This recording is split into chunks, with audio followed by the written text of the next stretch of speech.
Assalamualaikum warahmatullahi wabarakatuh.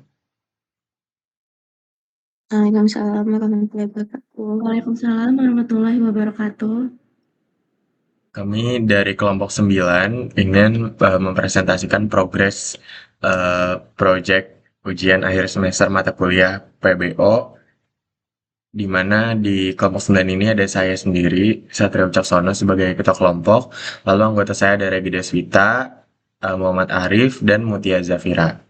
Sebelumnya di sini saya ingin menjelaskan dulu sebentar mengenai sistem kita secara garis besar.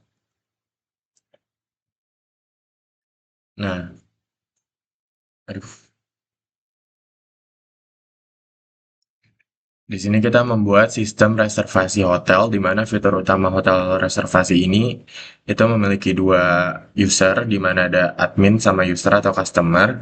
Lalu di sini kita punya eh, fitur CRUD atau Create, Read, Update, Delete, karena mengingat eh, sistem ini terhubung langsung dengan database relasional. Lalu implementasi OOP yang kami ambil itu ada kelas dan objek, inheritance, polymorphism, interface, encapsulation, abstraction, IO stream, sama exception handling. Lalu ini gambaran database-nya secara garis besar rancangannya. Lalu alur teknisnya secara garis besar yang pertama itu login dan role access, di mana pengguna memasukkan username dan password, terus sistem melakukan validasi ke database. Lalu jika valid, sistem menentukan role eh, orang yang login tersebut, apakah dia admin atau user, dan menampilkan dashboard sesuai hak aksesnya. Lalu yang kedua, input data dari GUI, di mana data dari form, misalnya form tambah kamar atau reservasi, itu dikirim ke kelas sesuai fungsi. Kayak misalkan room untuk data kamar, reservasi untuk data pemesanan, user atau customer untuk data pengguna. Terus proses dilakukan melalui Object Oriented Structure dengan metode setter-getter. Jadi ini kurang lebih kayak event handling, di mana UI front end bisa terhubung langsung dengan back end gitu melalui setter-getter. Lalu yang ketiga itu validasi dan proses logikanya, di mana sistem melakukan pengecekan. Yang pertama, apakah input lengkap dan valid, misalkan tanggal, tip kamar, dan sebagainya. Lalu yang kedua, apakah kamar masih tersedia dengan keterangan status available atau not available. Nah, jika valid, sistem memanggil metode dari kelas database manager, misalkan untuk mengeksekusi query SQL itu sendiri. Lalu yang terakhir, menyimpan dan pembaruan data, di mana setiap perubahan mau itu tambah, ubah, ataupun hapus langsung tersimpan di database. Lalu yang kedua, data kamar dan reservasi selalu diperbarui saat pengguna membuka halaman terkait. Lalu setelah itu, untuk job desk dari kami berempat, itu di mana ada backend dan struktur OOP, CRUD dan database integration, UI UX dan event handler, dan validation logic flow. Dengan realisasi jobdesk ini, di mana backend dan struktur OOP itu eh, sekaligus UI UX itu dipegang sama Mutia dan Arif, terus F event handler, terus database integration, CRUD, dan validation and logic flow itu dipegang saya sama Regi. Oke, maka dari itu langsung aja ke demonstrasi dan penjelasan sistem yang udah kami buat, dimulai dari rekan saya yaitu Arif. Dipersilakan. Baik, di sini saya screen dulu.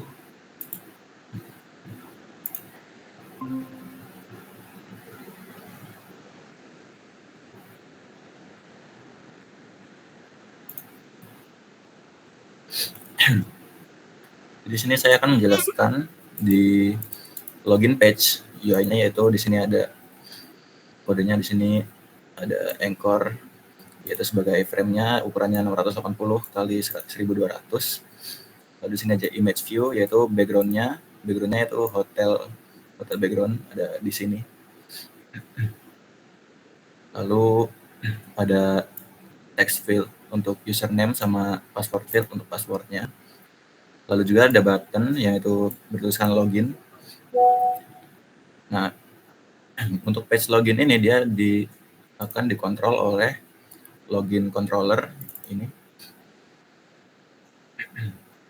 yang dimana dia itu jika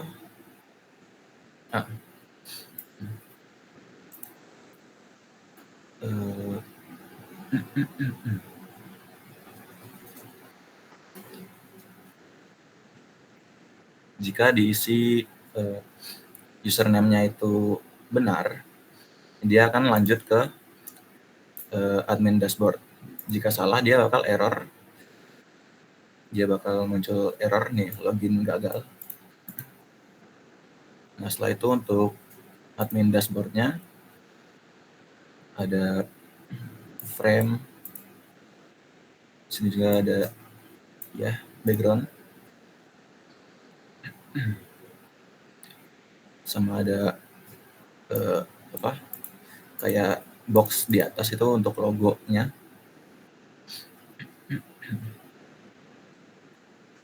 Lalu admin dashboard ini dikontrol oleh admin dashboard controller yang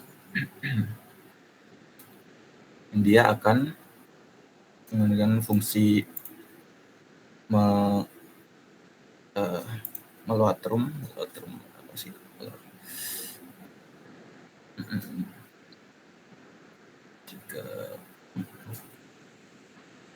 Lalu di sini juga ada fungsi untuk menambahkan ruangan.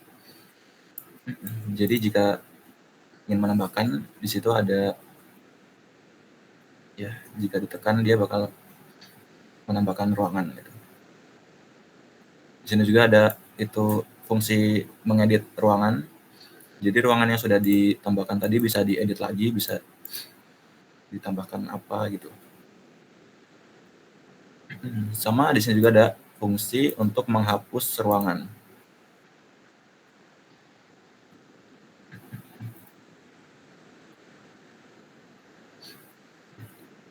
Ya, jadi dari login tadi itu dia bakal diproses lagi oleh Navigation Manager untuk pindah ke page yang lain. Jadi kita coba di run saja.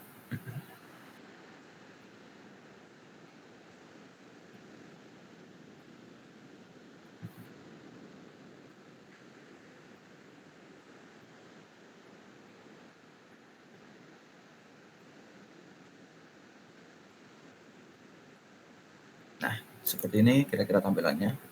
Jika kita coba salah dulu nih. Kalau salah dia bakal muncul error, login gagal. Jika benar dia bakal langsung berpindah ke admin dashboard. Nah, kira-kira tampilannya seperti itu. Ya, sudah sih. Sisanya bisa dilanjutkan oleh Mutia.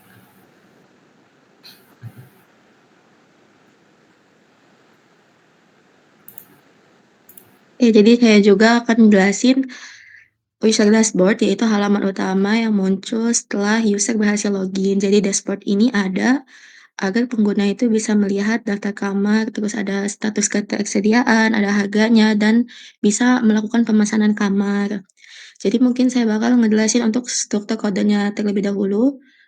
Untuk Anchor Pane itu layout mengatur layout seluruh komponen. Jadi kayak ukuran ukuran yang ada di laptop gitu. Lalu selanjutnya ada image view, itu tuh background hotel. Ini bisa dilihat opacity atau transparasinya itu ada di 0,25. Nanti background hotelnya itu nggak mengganggu dari komponen-komponen lainnya karena mungkin agak transparan. Selanjutnya ada header box. Header box-nya di sini kita pakainya ada logo. Pokoknya nanti setelah di demo, nanti kita bisa lihat ada logo hotelnya, lalu ada judul ini tuh user portal gitu atau dashboard punya user, lalu ada sapaan juga itu masih di header box dan sapaannya itu lebih menyapa user ya, "Hai, nama user kita siapa?" Lalu header box juga termasuk tombol logout. Selanjutnya ada navigation menu, itu ke bawah. Navigation menu yang seperti ada cari kamar, lalu booking saya itu lebih ke navigasi menu. Jadi dia tuh bisa kalau misalnya kita klik, fitur cari kamar, dia ke halaman cari kamar. Lalu kalau misalnya ke booking, nah dia melihat ke halaman booking yang udah kita klik gitu, yang udah kita setujui sebelumnya. Lalu bawahnya itu ada grid pane, itu kontainer yang ada kartu-kartunya. Ya ini, dia itu ada 3, kita di sini ada kartu-kartu yang nampilin list kamar yang dari admin, yang adminnya itu punya. Mungkin bisa dilihat setelah di demo nanti ada kartu-kartunya. Lalu saya setelah struktur kode, saya bakal menjelasin, desain pattern. Untuk desain pattern-nya itu kita pakai view controller, view-nya itu kita dari file user dashboard fxml. Jadi dia hanya berisi layout UI, untuk controller-nya itu ada di user dashboard controller. Nah jadi, dengan pattern ini tuh jadi UI-nya itu nggak bercampur logika. Jadi kalau untuk controller view itu hanya di fxml-nya, untuk controller sendiri itu aksinya. Jadi, ada user itu melakukan aksi seperti tombol pesan kamar, nah gitu. Lalu user dashboard controller juga, ada isi data kamarnya gitu. Untuk alur datanya sendiri, jadi setelah login, kita sebagai user, aplikasi itu bakal membuka user dashboard.fxml. Nah, ada controller-nya, otomatis ada controller-nya, itu namanya user dashboard controller, itu jalan dia setelah user login. Selanjutnya, controller ini manggil room service dan juga get all rooms. Tujuannya itu untuk service ambil data dari database, yaitu data kamarnya itu dikembaliin sebagai list room. Selanjutnya itu, controller ini ngebuat kartu kamar yang tadi ada di grid pane. Jadi user itu bisa ngelihat apa-apa aja kayak daftar kamar yang tersedia, terus melakukan tindakan seperti memesan kamar. Mungkin bisa di-demo aja.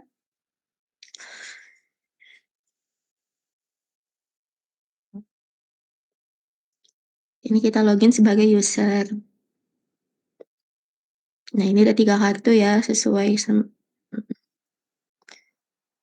ini untuk tampilan user, ini kalau user ya customer portal namanya, lalu ada sapaannya juga, itu aja.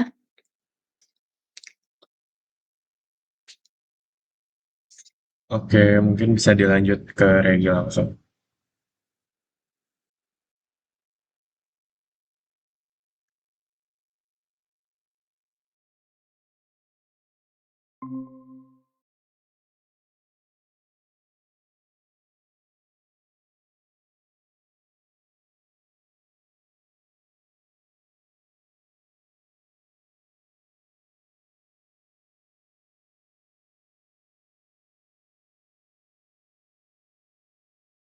Regi masih di mute.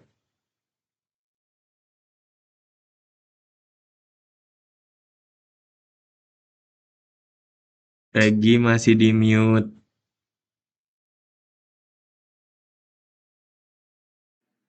Sorry. Oke, mulai lagi. Itu ya, Kat ya. 1, 2, 3. Oke, jadi di sini aku akan menjelaskan terkait database dari hotel reservation yang udah dibuat. Nah, jadi di sini kita menggunakan database manajernya. Nah, kita di sini ada string URL. Nah, di sini yang bisa mengkorelasikan antara database yang ada di SQL, MySQL bisa terkorelasi dengan Java. Nah, makanya ada string URL ini. Oke, mungkin kita langsung aja masuk ke room DAO atau data access object-nya. Nah, di sini ada apa aja? Di sini ada public list atau kita bisa menambahkan atau ada apa aja sih di dalam room tersebut. Jadi menambahkan datanya apa aja. Bukan menambahkan sih, ada apa aja ada apa aja di dalam room tersebut. Nah, kemudian di sini ada juga namanya insert room atau untuk menambahkannya. Ini baru ditambahin kalau misalnya ada kayak tipe kamarnya atau price-nya berapa. Nah, ini di sini ditambahinnya. Kemudian di sini juga ada update room, kayak kita mau update room itu kayak gimana. Kemudian ada delete room yang untuk menghapus lah ya biasa. Kemudian di sini aku mau jelasin juga ada yang namanya room. Nah ini bagaimana sih korelasinya dengan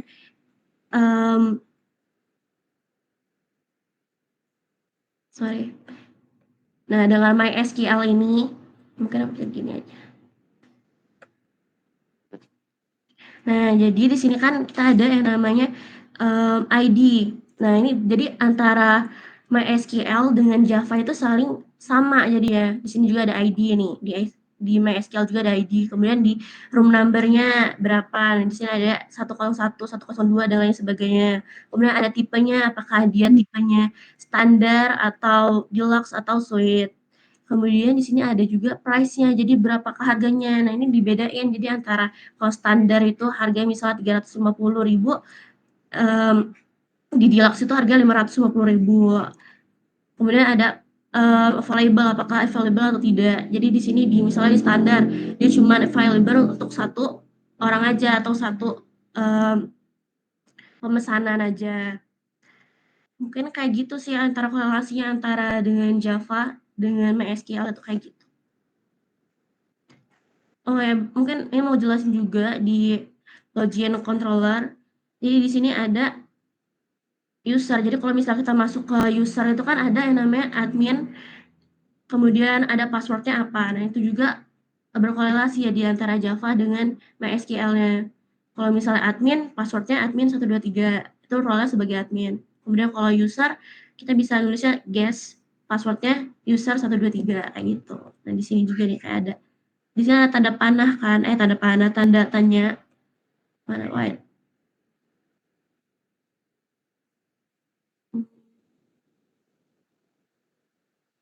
Nah, di sini tanda-tanda tanya. Nah, itu makanya bisa berkorelasi dengan MySQL itu. Mungkin sekian dari aku.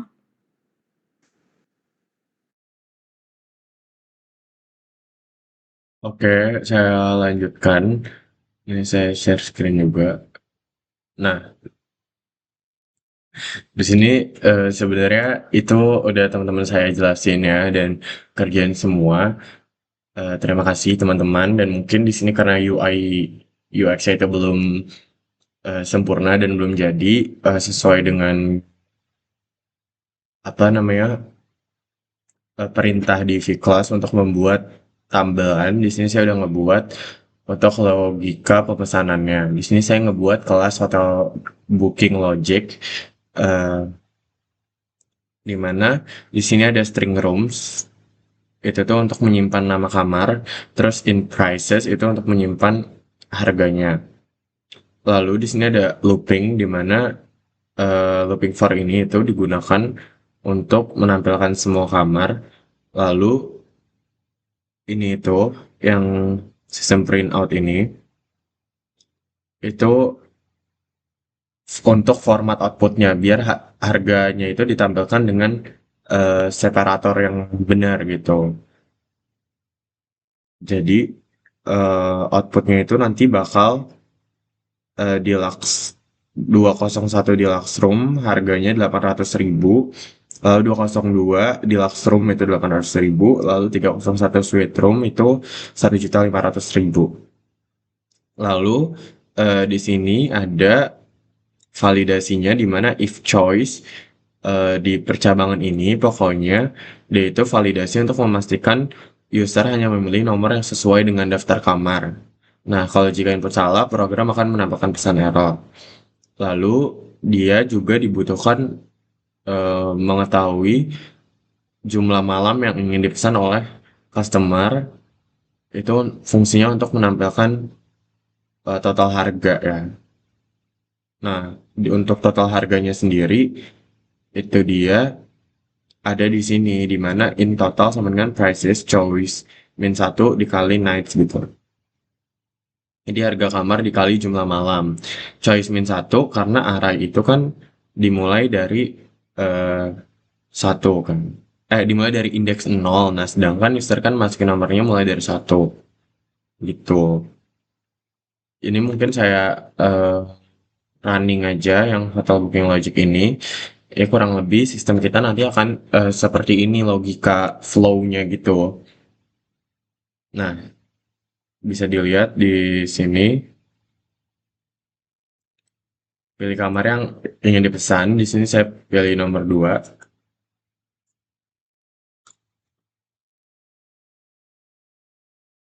Harganya 800.000. Terus jumlah malamnya misalkan saya mau 3 malam, dia akan 2.400.000 gitu. Nanti mungkin akan keluar seperti itu pada UX kita. Udah sih, kalau misalkan dari saya juga udah segitu aja karena itu progres kita. Kalau dari yang lain gimana? Apakah ada tambahan? Cukup banget, aman. Oke, kalau gitu ya udah terima kasih semuanya udah menyempatkan menit mengerjakan job desk-nya. Kurang lebihnya mohon maaf. Oke, Arif apa? Kepencet ya? Oke oke. Kalau gitu saya tutup aja, saya cukupkan. Terima kasih semuanya sekali lagi. Wassalamualaikum warahmatullahi wabarakatuh. Waalaikumsalam warahmatullahi wabarakatuh.